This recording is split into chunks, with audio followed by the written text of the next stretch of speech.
सबके सामने जाता, भिक्षा मांगता, कोई देता कोई नहीं देता। एक दिन उसी ट्रेन में एक सेठ बैठा हुआ था। भिक्षु को लगा कि ये तो बड़ा सेठ लग रहा है, सूट बूट पहने हुए, इससे भिक्षा मांगता हूं, कुछ ज्यादा मिलेगी। गया भिक्षु उसके पास, जाकर बोला, सेठ जी। सेठ ने कहा कि मैं भिक्षा दे दूंगा, लेकिन बदले में तुम क्या दो? भिक्षु बोला, जी मैं तो भिखारी हूं, मैं क्या दूंगा? मैं तो आपसे मांगने आया हूं, मैं क्या दे सकता हूं? सेठ बोला, जब किसी को कुछ दे नहीं सकते तो मांगने क्यों आए हो?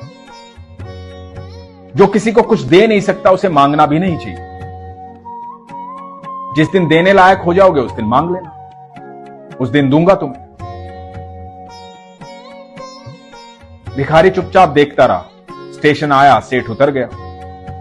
भिखारी के दिल में यह बात उतर गई कि जब किसी को कुछ दे नहीं सकते तो मांग क्यों रहे। भिखारी ने सोचा, बात तो सही कह रहा, मैं किसी को देने लायक ही नहीं हूं तो मांगू क्यों? कुछ देने लायक होना चाहिए मैं।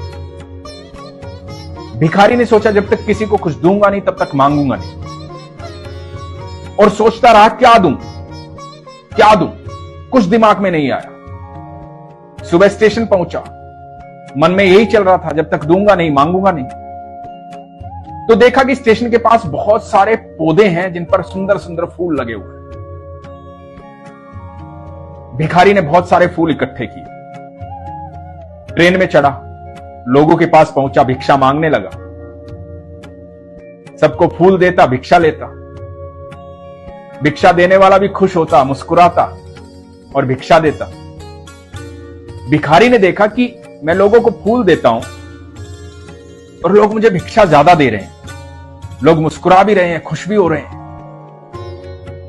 ये तो उस सेठ ने सही बात कही थी, लेने के लिए देना पड़ता है। बड़ी अद्भुत बात थी।